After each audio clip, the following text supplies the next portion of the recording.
Hey dudes, welcome to Splat from the Past, the only 80s themed horror and sci-fi show where things can get totally radical.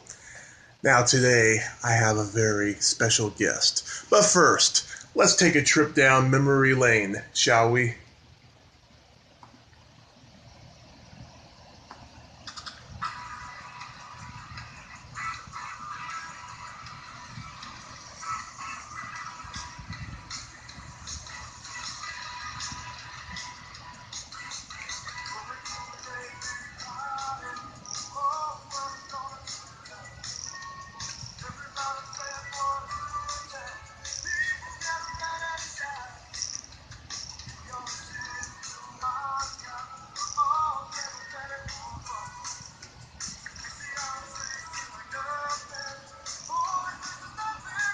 Whole world is celebrating. Whole world is celebrating night. Yes, the whole world is celebrating. And I am your host, Tommy Throwback Kovac. And today I will be interviewing Carole Ita White. You may remember her. She played Big Rosie Greenbaum on Laverne Shirley, and she was in so many great exploitation movies in the 80s. Savage Streets, Chained Heat, Body Rock, so many great ones, and I'm very much looking forward to it. But today is a really sad and melancholy kind of day because it is the 16th anniversary of that terrible day that we all know as 9/11. And I still remember that day. I woke up at 5:30 in the afternoon. You have to remember I was a teenager then, and we were just all affected by it. We woke up and well, I woke up, I should say, and we just watched that TV set, and it was one of the most devastating things that ever happened. It's very similar to the Kennedy and Oswald assassination and the Challenger explosion, but this was the first tragic event that I actually got to see talked about on TV on every news media outlet in my lifetime. And so it affected me greatly. It was probably the biggest tragedy that had occurred since OJ got off. But that's of no consequence. Anyways, let's see, what time is it here? And so today is my interview with Carole Ita White. I can't wait, oh my God, to get to talk to her about Laverne Shirley and all those great exploitation films. I'm like a kid in a candy store right now. I'm just, oh my God, I got goosebumps just thinking about it, You can't see them because I'm wearing a long sleeve today, something I rarely ever do. Those of you who follow the show, I rarely ever wear a long sleeve shirt, but today I just felt like wearing it because out here it's semi-hot, but it's also kind of muggy too at the same time. So anyways, here's my interview with Carole Ita White. Let me call.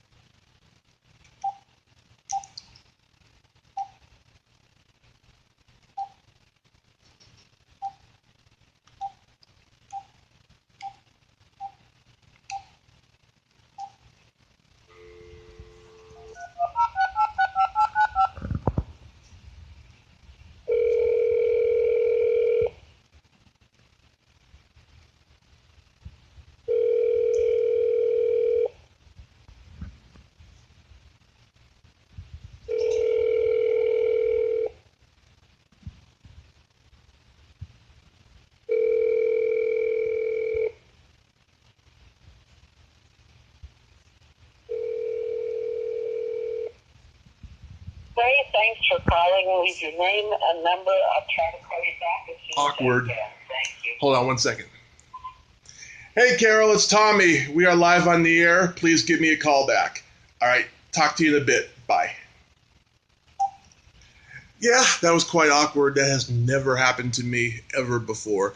So let's give it a few moments, shall we?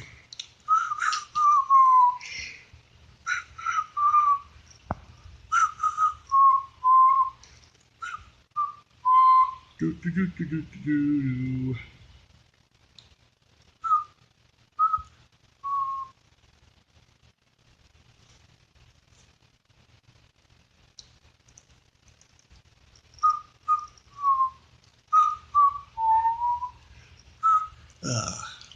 Yeah, I mean, she was one of the brighter points of Laverne Shirley in the first and second season. While they were trying to find their fitting, Big Rosie Greenbaum, she was just the perfect nemesis to Laverne DeFazio. It's funny how she was one of those, friends. She was like the original Newman for Seinfeld. You know how Newman's friends with Kramer, and yet he hates Jerry? It was that kind of arch nemesis camaraderie that they had, It's really crazy.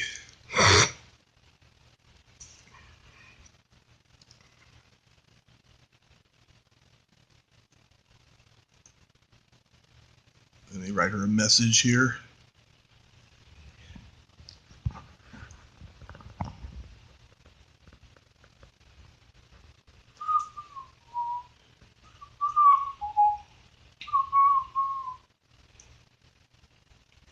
Let's see what else is here.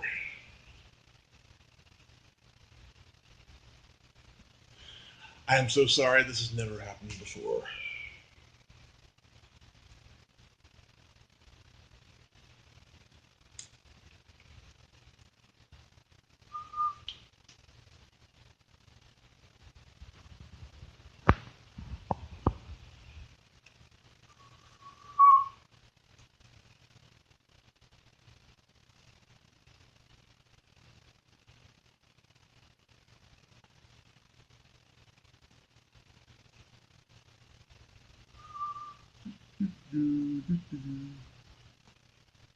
If I only had a brain.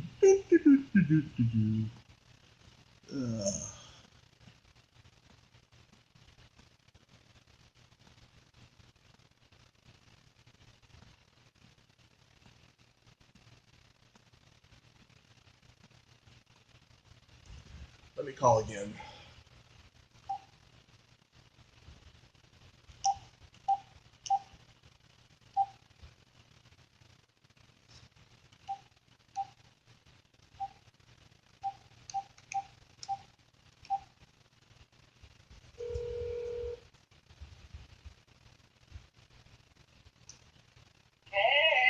Hey, Carole, we are live. Wonderful. Sorry, I was in the kitchen getting my dog a little snack, and I missed your call. Sorry, kid. Wow, in 28 shows, that has never happened. I guess there's a first for everything. And you know what? This particular phone doesn't show your number, or else I would have called you right back. Sorry to your listeners. I'm sorry to you, my dear. Wow, that is crazy. It's okay, though. I am just so honored to be interviewing you, because not only am I a fan of you, I am also a fan of your father, Jesse White. Right. Thank you very much. Thank you. I sure appreciate that. Harvey is one of my favorite movies of all time. Oh, yes. That's what brought us to Hollywood, actually. I was only 6 months old, so it wasn't my idea, actually. But my dad was doing Harvey on Broadway, and Universal was going to make it into a movie. Mm-hmm. And they brought my dad to Hollywood, put him under contract. He made Harvey and then many, many other wonderful movies under Universal. That's how we got to Hollywood. Yep. And he did It's Only Money with Jerry Lewis over at Paramount.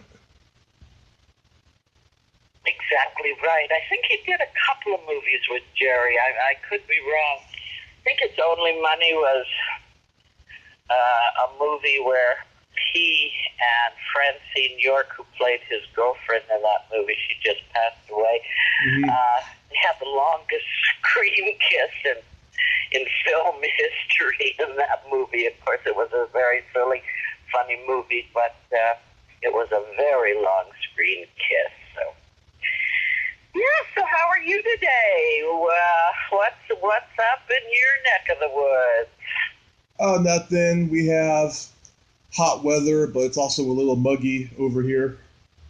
Right.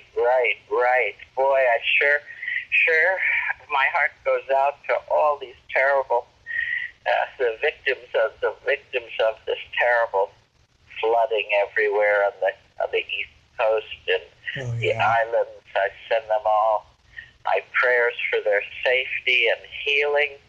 What a mess. Anytime you find someone who denies climate change, would you kick them hard for me? Of course. So, what else? So I was going through your credits, and I forgot that you were in Helter Skelter.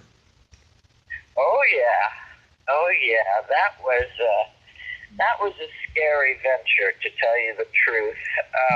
Yeah. This was before you were born, am I wrong? Or you were just a kid when this was going on, I'm sure. This was about 7 years before I was born. There you go. Well, I was on a vacation in Europe. I was 20 years old, and on the way back from, I guess, Rome on the plane, first people were congratulating me as an American for the men walking on the moon. That was the big story until the Monster Manson wreaked havoc here in Los Angeles. And then the director, Tom Grise, is going to direct the Manson story. And everybody was so on edge in this town because of that story. I did a lot of research. I wanted to play the part that Bobby Blake's wife, Sandra Blake, played.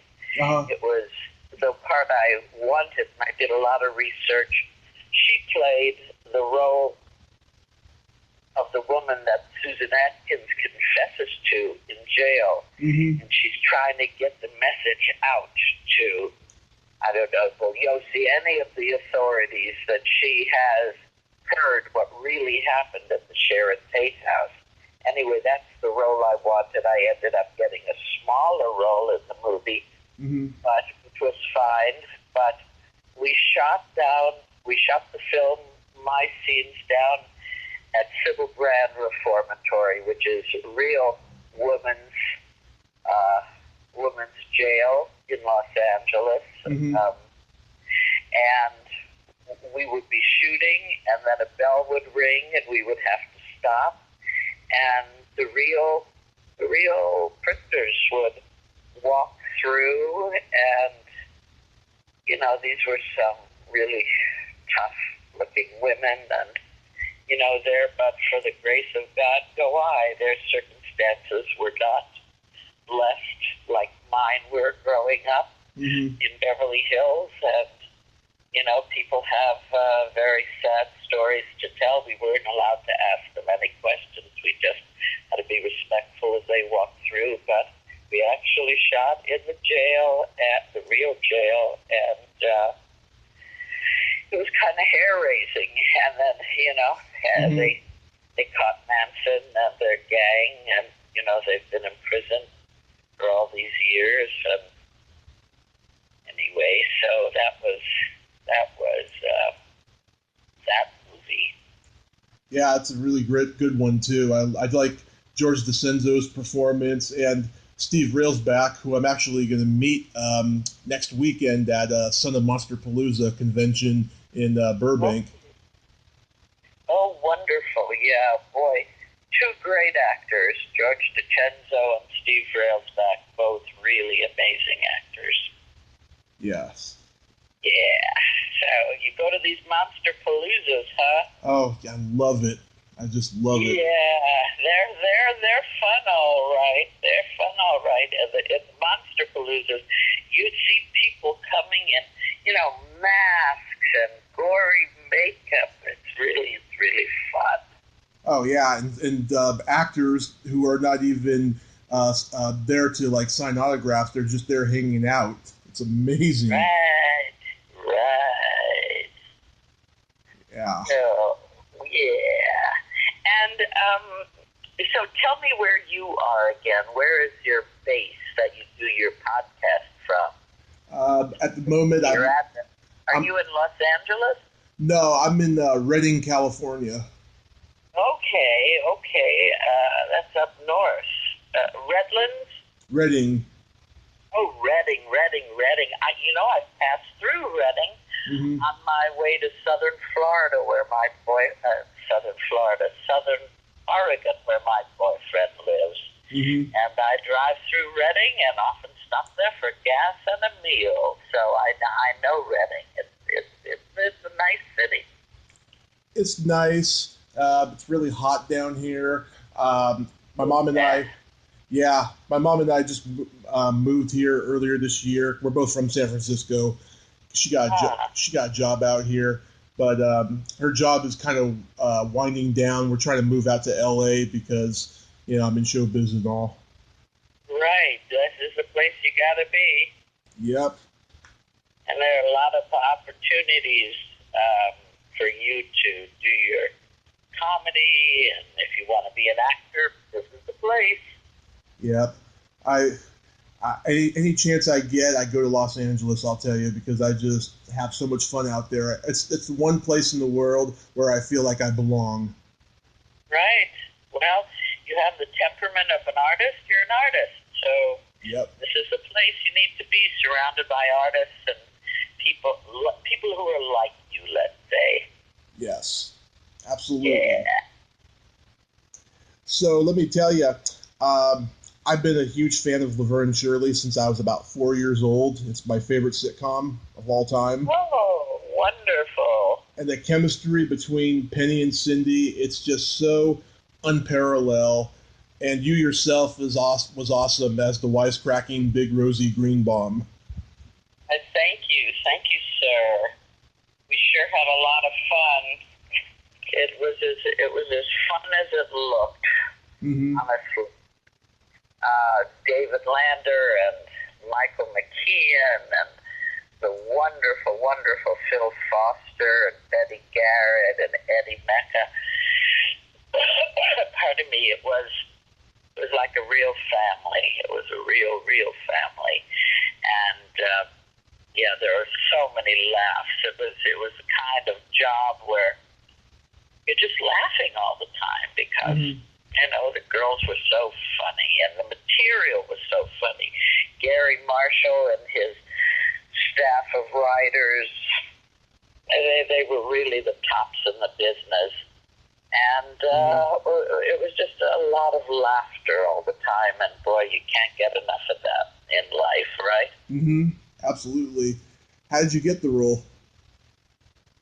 Penny and I started together in a workshop that was run by Harvey Lembeck, the character actor Harvey Lembeck. He was on the Sergeant Bilko show, and he started an improvisation workshop, and out of this workshop came myself, Penny, John Ritter, Al Molinaro from Happy Days. Robin Williams was in the group.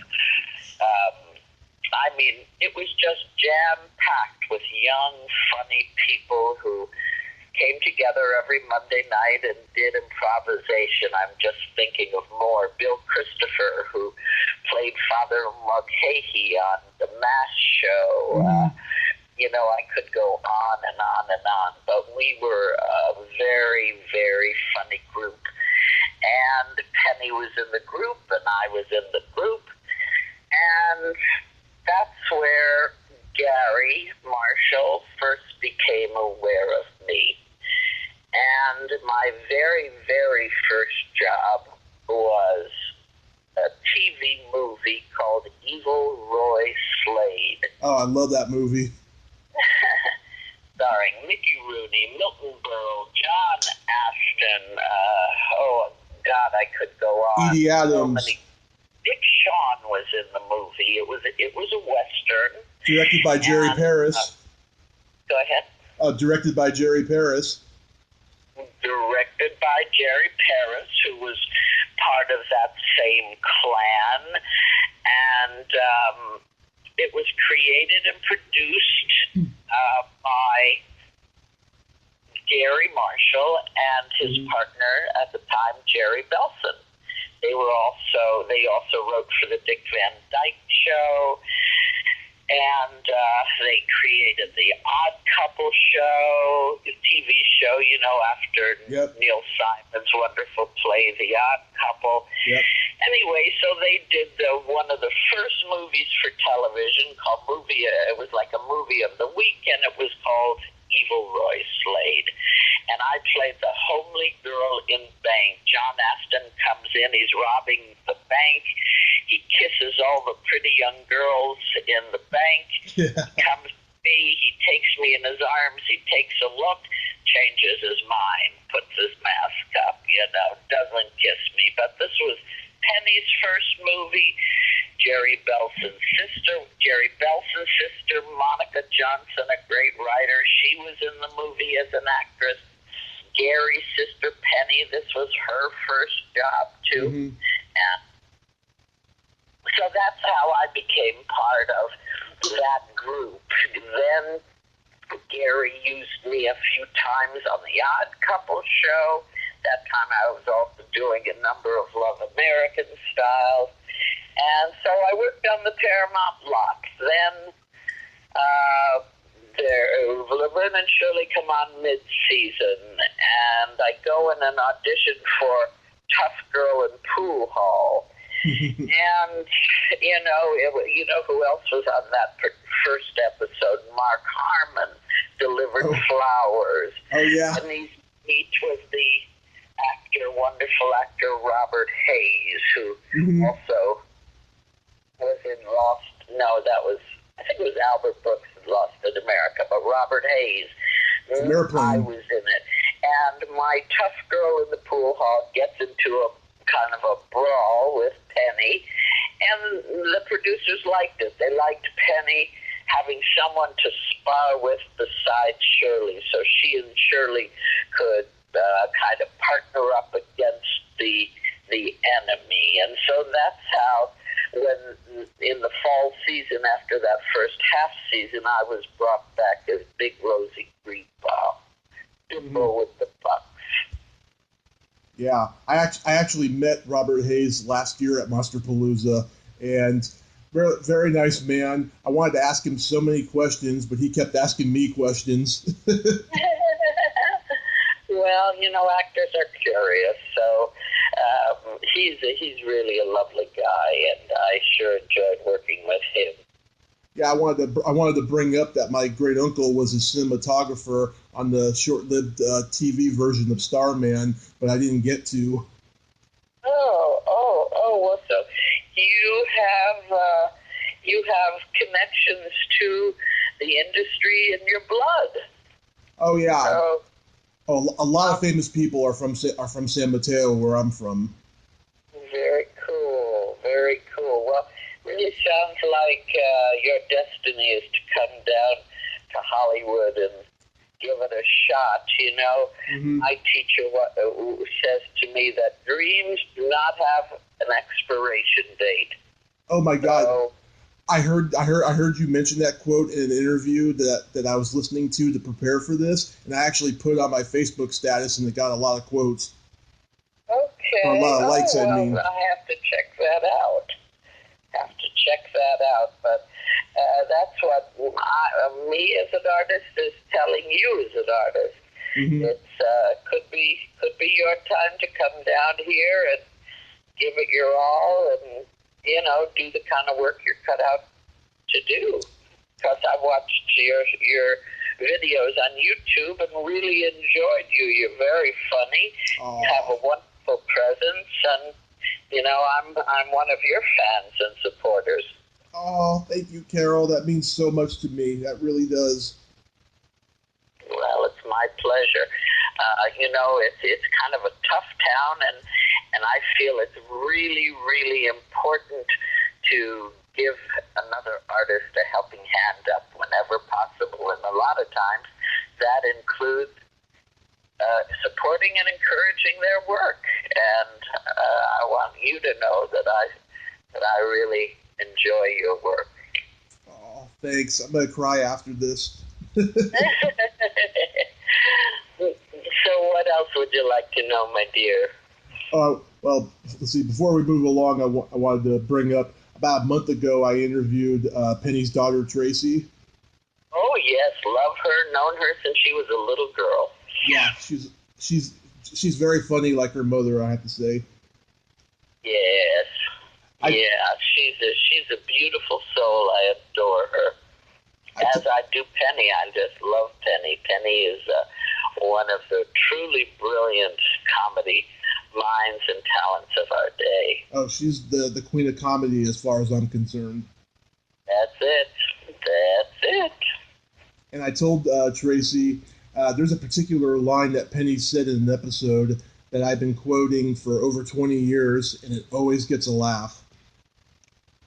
There was this one where they go to a weight loss camp, and they put food underneath their shirts. And Susan Kellerman is this sadistic instructor, and she says to Penny, "Is that food or just an incredibly large belly button?" And Penny says, "Well, I have been blessed with an Audi." That's a great line. That is a great line. Yeah. Oh, yeah. I just like you, I enjoy watching those reruns of those great episodes because they were classics. Mm-hmm. I know, and they're so modest. They don't put themselves in the same camp as Lucy and Ethel. To me, they're just as good as Lucy and Ethel. Oh my God, yes. Oh, of course. Yes, they are. And they were both so funny, and really, I adore Cindy Williams. I love Penny. I adore Cindy. She's a very, very, both of them are very down to earth and kind, generous actors. Like I say, it was a ball to work on that show. Yeah, Cindy, I absolutely adore her. She's one of my favorite actresses of all time. Yep. I've actually emailed her twice in the last few months about interviewing her, and I still haven't heard back. I just hope I get to interview her. I just love her work so much. She has been doing Menopause the Musical in Las Vegas. So yes. That's probably why you haven't heard from her, but I'll see what I can do if I can get in touch with her and tell her what a pleasure the interview is. Oh, that would mean so much to me, Carole. Thank you. Yeah, I love her so much. Well, any way I can help, I'm happy to. Oh. So why did you leave the show so soon? Hang on 1 second. I'm taking a pill. Talk to yourself for 1 second here. Okay. Hang on. There, it's down. Well, this is. There are some different theories going around. My theory is that, okay, who was on the show? You got Penny, Cindy, David, Twiggy, Michael, Lenny, the Big Ragu, Mrs. Babish, the upstairs neighbor, Phil Foster. Phil Foster, Penny's dad. Yeah. So that's 7 regulars. I was called an irregular regular. And there, aside from the commercials, there's actually only 23 minutes of actual airtime. Right. I would come out, I'd get a big hand, that cuts the time. And every week, the regulars had to be on the show. So it was not really possible for, to bring on other regulars. I guess, you're going to have to ask Penny or Cindy what the real reason was. Phil Foster said, you were too funny. You took away notice from the girls. Someone would say, well, you wanted too much money. but I think they just had, it was so packed with funny people that, it wasn't really, Big Rosie. She came back occasionally, but she didn't need to be on every single show because, they had a lot. They already had a lot going. I was moving on and doing some writing. Also, I went on to do other TV shows. But, that's always going to have a question mark. What was the real reason that Big Rosie was not on the show? Well, that's a fair enough argument, though. But I think you could have lasted the whole time. Although I did see you came back on the high school reunion episode, like towards the end. Right. After 7 or 8 years, they had the reunion, and that was an awful lot of fun. Coming back and getting to do Rosie again. Also, you remember they moved to Hollywood, so unless Rosie picked up and moved to Hollywood with them, which, why would they do that? That's possibly another reason, but that will always be the great mystery. And honestly, I could have done Rosie for the rest of my life. She was a great, great gal, a great character to play. So vivid. Yes, she was. I personally didn't like the Hollywood years, although I thought Leslie Easterbrook was brilliant. I'm actually going to be interviewing her pretty soon. Oh, wonderful. Will you give her my love? I adore Leslie Easterbrook. She's a real talent, a great singer, a great actress, great comedian. She's loaded with talent. I adore her. Yes. Oh, my God. Yeah. She and I were right out of high school.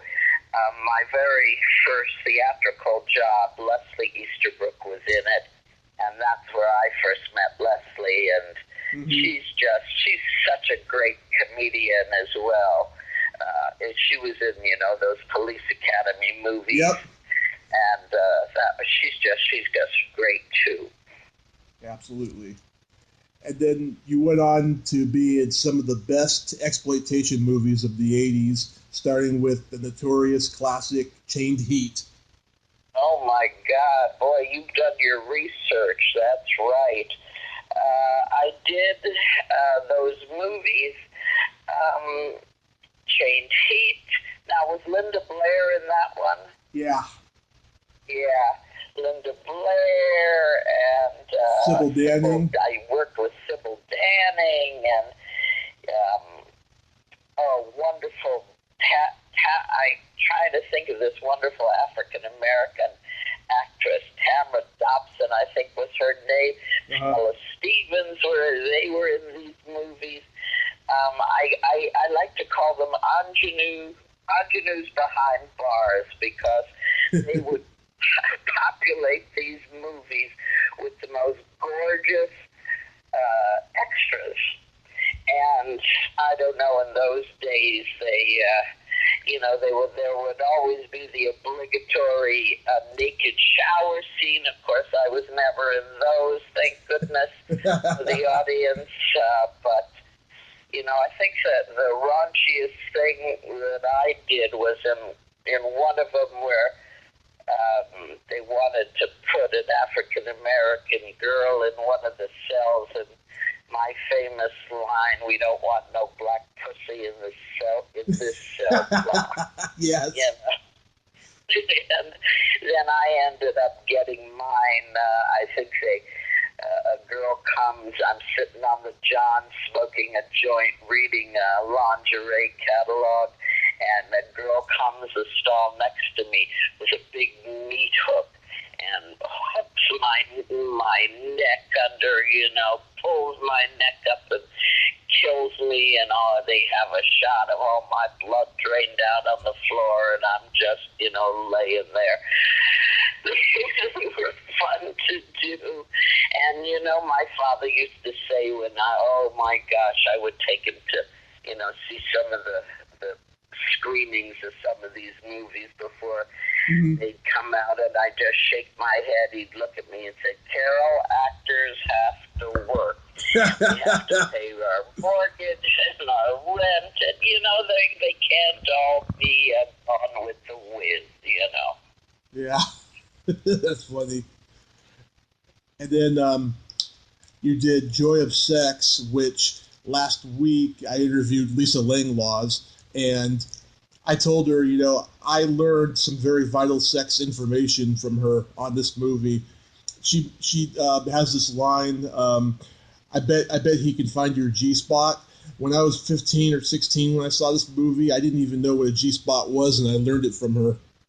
Oh, that is funny. Yeah. Yeah, well, you think that movie's going to be really about sex, but it's just about young people having a good time. It's not really like some of those prison movies with exploitation. That was directed by a wonderful woman director, Martha Coolidge, who went on to direct other important films. But Yep. that was really just kind of a good time, almost like those beach party bingo movies in their day that my father used to do, a lot of those kind of movies with that same Harvey Lembeck, in fact. Yeah. Who played Eric Von Zipper, the motorcycle gang leader, in those hysterically funny comedies. But The Joy of Sex, that was a real fun movie to do. We shot it at my scenes at Kelbo's across from CBS. It's not there anymore, but we had such a good time in that movie. It was a real fun. And I always used to play these man-hungry, man-chasing girls. And Right. that's what I was like, a maintenance person in that movie with a tool belt, etc. Was chasing the young lead around in the basement of the restaurant. Kind of funny and silly, but I had a great time on that movie too. Mm-hmm. I love the scene where Michelle Mayrink is in the bathroom trying to put in that diaphragm, and the dirty old man is talking to her from outside, and he's like, "I bet like me you do everything with savage intensity." Love that. Yeah, that was a real cute film. Real cute film. Is it true though that Martha Coolidge got fired? Not from that movie. Or she quit or something, and someone finished it. That's what the rumor was. Oh, I never heard that. Honest to God, I never heard that. Maybe they let her go during the editing process, but she directed the whole film as far as I know. I never heard a darn thing about that, and she was a really good director to work for. Very, very competent, and had a lot of great ideas. Yeah, maybe it's the editing process. They just didn't specify it.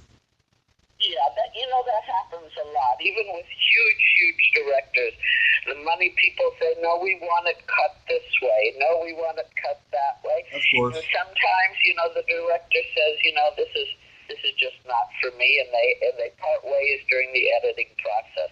That is very, very commonplace in Hollywood. Yeah, unfortunately. Yeah, you don't always hear about it. It's not the kind of publicity they necessarily want to put out, but that happens, and that has happened all through movie history. Of course. And then you did one of my all-time favorites, Savage Streets, which I used to watch on USA Up All Night when I was a kid. I had such a crush on Lisa Freeman. Oh my goodness, Savage Streets. Yeah, now that's another Linda Blair movie. She and I have worked a number of times between the prison movies and Savage Streets. That was a real cult classic, and even today they have fans. I don't know where they come from. They come from all over the world. They come from Japan to these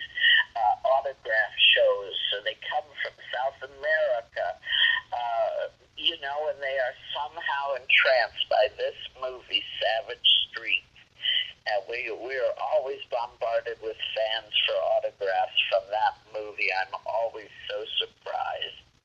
Yeah, something exciting. Both Linda and Linnea are going to be at Southern Monsterpalooza this weekend. I met Linda last year, which is an experience I don't want to go into because it wasn't a pleasant one.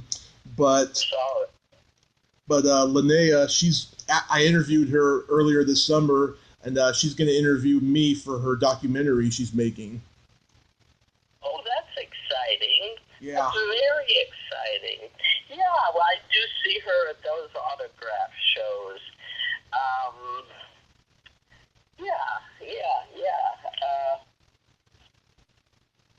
I'm sorry you didn't have a good experience with Linda Blair. She's actually really quite a lovely person, and maybe you just caught her on a bad day. That's because, celebrities, they're just like everybody else. Sometimes they have their period, sometimes, they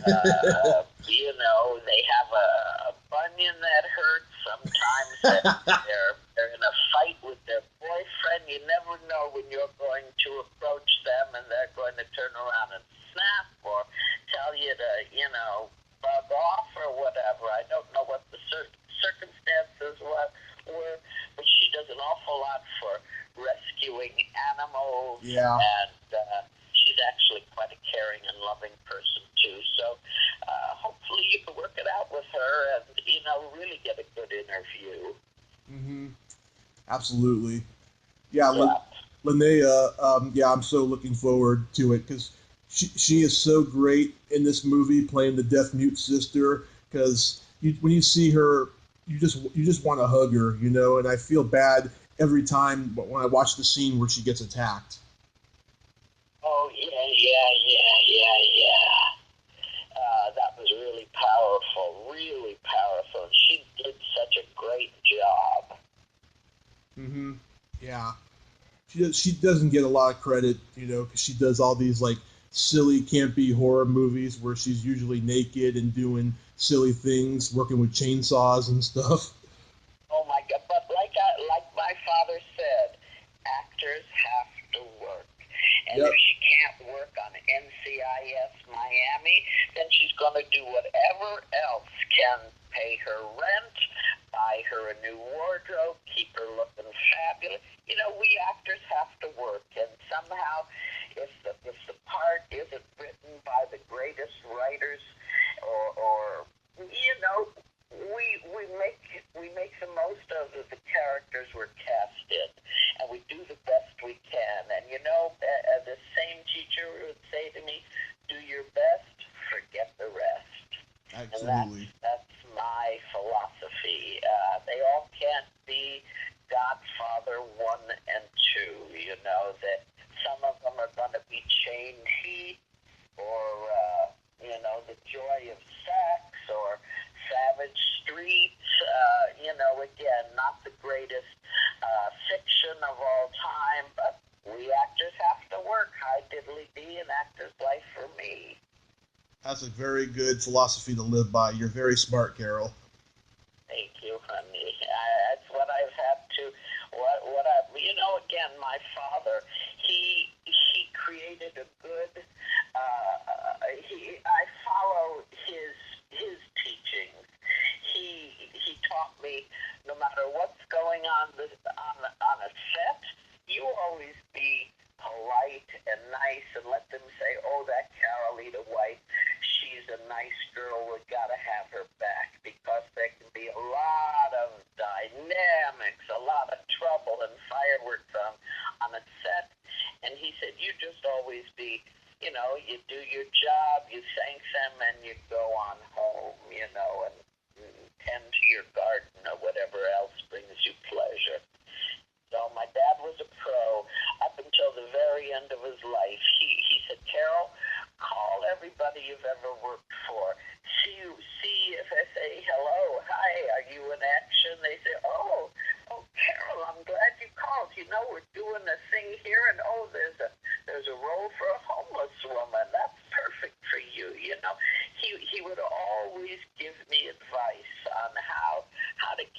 my career hot.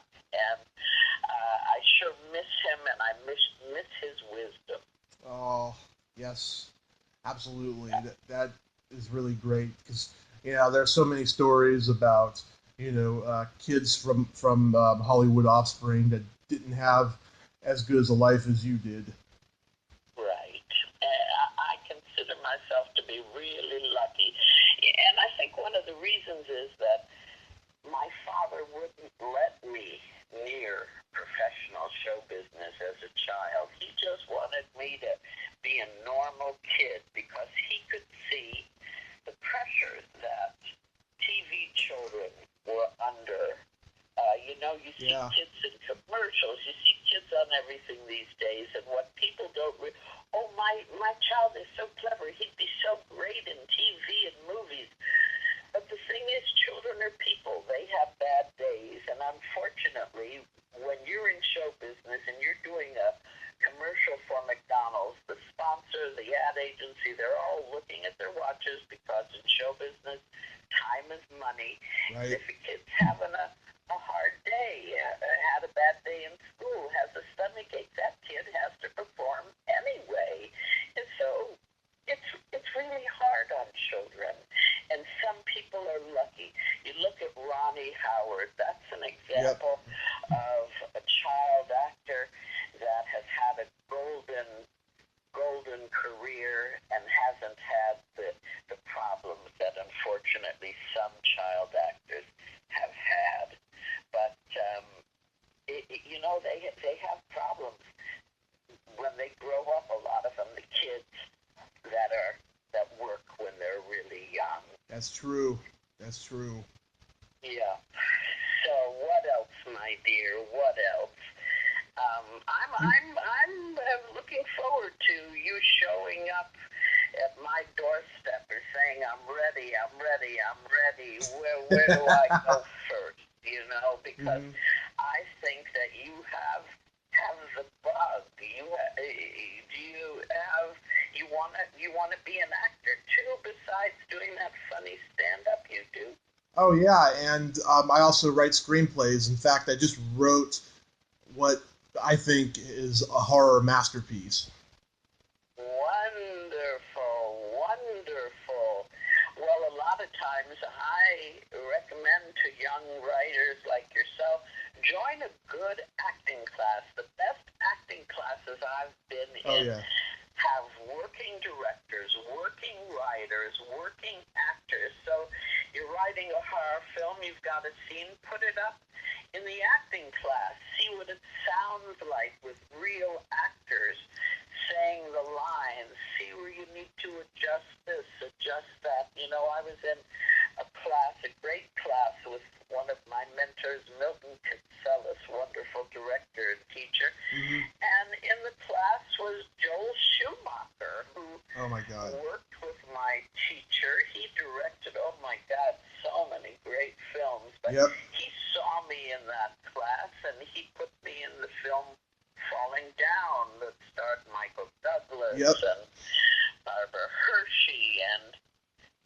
Tuesday Weld. He learned how better to communicate with his actors from being in this class. And so I say, come on down, give me a call. I'll direct you to a wonderful class. Right now I continue my studies, and we artists need to stay sharp with a wonderful actor teacher named Richard Lawson, who was in the original Poltergeist, and he was in Main Event with Barbara Streisand. He still works constantly as an actor, but he's a great teacher. And in our class we have young filmmakers, and as I say, they bring their material in, they mount scenes from their material, and you'll really be surrounded by people who are super supportive, and they want to see you succeed. So I hope give me a so. buzz when you come to town, and I'll be as helpful as I can be. Oh, that would be great. That would be so great, Carole. It'll be my my pleasure. So you played an unemployment lady in Body Rock. Boy, you are good at your studies. Yeah, I'm a movie fan. Lorenzo Lamas in Yeah. that movie. Also a sweetheart of a guy. Boy, was he gorgeous. Yeah. He's still very, very handsome. Yeah. But he was adorable in that picture. I'm sorry. I'm actually friends with his ex-wife Kathleen Kinmont. Okay, I don't know her. I don't know her, but I know her name, of course, but I don't know her personally. Well, ironically, at that time he was playing the son of her mother, Abby Dalton, on Falcon Crest, and she was dating at the time she was dating his co-star in the movie Cameron Dye. Cameron Dye, and he's from that movie I did, Joy of Sex. Yep, and he's from San Mateo, like I am. Oh, really? Yep. Very cool. Very cool indeed. Yeah, so it sounds like you have a lot of people come from San Mateo, eh? Oh, Chris Christopherson, Merv Griffin, Barry Bostwick, Wow. Dennis Haysbert, who actually graduated in my mom's class, and he was on an episode of Laverne Shirley. And tell me who I didn't hear? Dennis Haysbert. Okay, right. Yeah, him and my mom, they've known each other since they were in kindergarten. Very cool. Very cool. Now, let me ask you, this show that we are taping right now or doing live, it goes out on radio or the internet or both? Oh, I just put it on YouTube and I share it on my Facebook and my Twitter. Oh, very cool. Boy, you really got to stay up with it to know all the venues that are going on these days. It's really very, very exciting. Mm-hmm. So what else, my dear? What else? You had a tiny part in, to me, one of the best movies nobody has ever seen or heard of, and that is Talking Walls. Talking Walls? They must have renamed this movie. What is Talking Walls? Refresh my memory. It was called Motel Vacancy. Oh, yes. And do you remember who was the director of that? Stephen Verona. Stephen Verona is a brilliant, he is a brilliant director. Whoa, God, I'm trying to think of the movie. He started the careers of who played the Fonz? Henry Winkler. Henry Winkler and Sylvester Stallone. The Lords of Flatbush. King, the Lords of Flatbush. Talk about an underrated film. The Lords of Flatbush is a great film. I love it. If your audience ever can get their hands on that film, they will be highly, highly entertained. And what a lot of people don't know about Stephen Verona is that he is a brilliant painter as well. Mm-hmm. He does huge canvases, Yeah. Artist is an artist is an artist. And if you're not working in one medium, you're working in another medium, because we artists must express ourselves. And in my opinion, artists are the leaders of society. They are the mirrors of society and what's going on in our society. And often their works explain what's happening in society. And I have so much respect for Stephen Verona. I also worked on another film with Stephen called Pipe Dreams that was produced by Gladys Knight and her husband, and I'm not sure, that's probably available on Netflix or one of those old movies, but Sally Kirkland was in that movie, and myself and Gladys Knight and some other very interesting actors. So Yeah. Stephen Verona is a great underrated director, and I wish he was working now as a director. I'd love to work for him again. Yeah, I never saw Pipe Dreams, but I laughed out loud when I saw that your last name was Rotten Crotch in that movie. Yes, that's right, Rosie Rottencrotch. That's right. I played, this was when they were first doing the Alaskan pipeline, and all those men were up there digging the pipeline, and they actually had a lot of hookers working and making a good living up there, working with the men on the pipeline, and that was my name in that movie, Rosie Rottencrotch. I just love that. So, how did you get to play a cashier in The Witches of Eastwick? oh, well, I haven't been working for a while, and I just was so excited to meet Peter Jackson, and lucky to get cast in the movie. I had a nice little scene with Susan Sarandon. Yep. And that was my introduction back to work after a while of not working as an actor. And I was thrilled to be a part of that production. I think around the same time I did a little part, sang Tiny Bubbles in the Fabulous Baker Boys, and that was a blast working with the Bridges brothers, Jeff and what's his brother's name? Jeff Bridges and this is gonna drive me bats. Jeff and Bo Bridges. Brother. Bo Bridges. Jeff and Bo Bridges. What a thrill it was to work with those guys. And actually, the scene that I was in, where I'm auditioning for the part of the lounge singer, the way they cut that movie with all the bad lounge singers auditioning, that won the editor of that film an Academy Award. So, you never know when you're going to be a part of something great.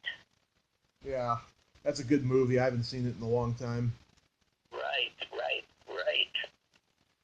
And then you're really a film fan, and you see a lot of these movies that are out. Apparently, you see, I'll just say practically everything, and that's what film writers and directors need to do. They need to study. They need to study the films that have come before them. Absolutely. I grew up, in the video store generation, and I was lucky enough that when I graduated high school, the video stores were around for a few more years, and I went through a deep depression after my Nana died, and I watched like everything that I either got reacquainted with or stuff I had never seen, and it's really helped me in the present with all my writing. Well, very, very good. Yeah, that's very good. That's how I started playing poker. I was a professional poker player for a while after I lost my dear mom.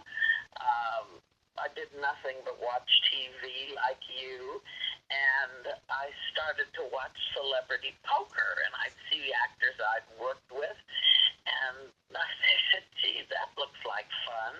So my boyfriend taught me how to play Texas Hold'em, and my very first tournament I was in at the Commerce Casino here in Los Angeles, I came in first and won something like, $8,500 for beating out 400 women. I said, hey, this seems like an easy way to make a living. Yeah. So I brought home a trophy and some cash, and then I went on the ladies' poker circuit around the country and played poker for a few years. And that was a lot of fun. But then I said, I miss acting, so I'm going to come back to Hollywood and see if I can scrounge up some acting work. Nice. You made a good decision. Yeah. Can't keep me away from it for too long.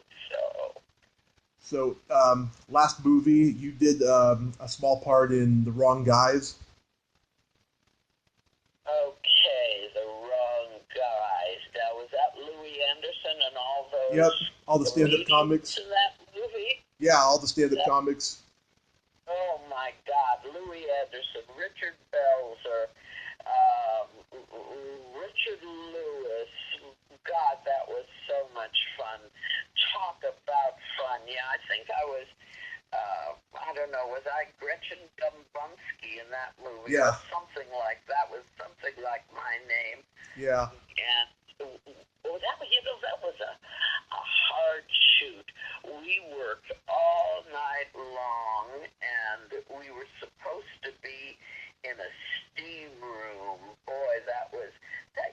Some jobs are harder than others. Night shoots are particularly difficult because it's hard to, flip your schedule where you work all night and then sleep during the day. And if yep, you can't sleep, then you're super tired at night. But that was God. The night shoots on that one were really tough. But oh my God, working with those comedians, that was so great. And I knew a lot of them from my I'll say my years at the Comedy Store. When the Comedy Store first opened in Los Angeles, and really that was the first big comedy club yep, in LA. And I was with the original Comedy Store players. We did improvs every single night of the year in that nightclub. And, it was the beginnings for Dave Letterman. Jay Leno came up through there. A mm-hmm, funny comedian, Kip Adata. And in my group was Pat Proft, who yep, ended up writing all the airplane movies yep, and all the Police Academy movies. Steve Bluestein, Archie Hahn, Bo Capro. It was just a great, great experience. And Craig T. Nelson was there doing improvs with Gary Levinson, the wonderful director, and Rudy and DeLuca. Rudy DeLuca, who worked with Mel Brooks. I mean, it was a great training ground for actors, and boy, that was a lot of fun. But I knew a lot of those comedians from my early days in the comedy club. Yeah, I am obsessed with the Comedy Store. I know about all the mythology surrounding that place. Me and my friend, we're actually going next Saturday night. Wonderful. So you'll be at the Comedy Store on Sunset in Hollywood? Oh yeah, yeah, because that's the only one left in LA. Wonderful, wonderful. Well, it's still the great training ground for comics, comic writers, comic directors. It's a great place to be nurtured and get knocked around. Because boy, comedy can be brutal. Yeah, Stand-up comedy in particular. You have your good nights and then you have your bad nights, and yeah, so we it's a great place. yeah we went last year, and oh my God, I felt the presence of all the dead comedians there. Like I could just feel that Richard Pryor, Robin Williams, Sam Kinison was there. It was really surreal and crazy. Oh yeah, oh yeah. Well, Richard Pryor used to come in. Red Fox used to come in when I was working there. Flip Wilson, Mm-hmm. and they used to get on stage with us and do improvs with us. And talk about a thrill. Mm-hmm. To have Red Fox be in an improv you're doing. I mean, he was so funny. He Mm-hmm. would flirt with me, and he'd say, "Tell me after the show." He'd say, "Carol, come with me to the ghetto. Let's have some fun. Come on." And he at the time he was driving a little red Mercedes that was covered with felt. I never saw anything like it. Felt covered Mercedes, red felt. God. Redd Foxx, what a great comedy mind he was. Oh, yeah. Yep. So I'm glad you're going to come down. And are you going to be performing next week when you come? Oh, no. I'm just coming to watch because I love that place, you know, and I just get excited. It's like my Disneyland. Right. Disneyland for comics. That's right. That's right. Well, I hope you'll be inspired to make the move. I don't know if you have family obligations up there or what your obligations are, but I want to be one of those people who encourage you to come down and go for your dreams and go for your goals, you know, because you're only young once, and now's the time to do it, kid. Absolutely. We're trying to get ourselves out of a financial situation that we've been in the last couple of years, and we're almost there. We're halfway there. Very good. Very, very good. Well, don't stop, and remember what I said. Dreams don't have an expiration date. Of course. So do what you have to do, and come on down. Do you have any projects that you would like to plug? Well, not right now. I've been trying. I've been doing a little stand-up around town, and let me think. Projects. What's in the offing? Oh yes, a wonderful play called Circling by Alan Barton. We've been doing. This is what I've decided. I really miss doing theater, and so I'm involved with a play called Rest in Pieces by Steve Bluestein, and we're going to do a reading of that soon. Friday night, I did a reading of Circling with the wonderful actor Gregory Harrison, Jeff Kober, Nancy Travis were in this reading on Friday night, and I'm hoping to do a full production of that play, and then Steve Bluestein's play, because there's nothing like live theater. That is my first love and my true love. So hopefully I'll be able to say, hey, come on down and see this or that, and you'll enjoy some really good theater. Oh yeah, I went to go see a play last year when I was there. My friend Kelly Maroney, she was in a play at the White Fire Theater the play was called Random Acts. It was so good. It was like 90 minutes of like scenes that were unrelated to each other, and everybody was just so good. Well, there really is nothing for the audience or the actor like live theater, because it's such an intimate experience. Even in a large house that seats 350 or 500 people, you get involved and you feel like you're there. You feel like you're in it, and there's nothing quite as stimulating. Well, of course, there's sex, but as far as entertainment goes, I love seeing comedy live. I love seeing theater.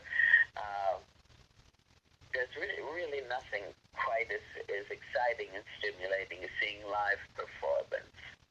Yes, I love theater. I've done plenty of it.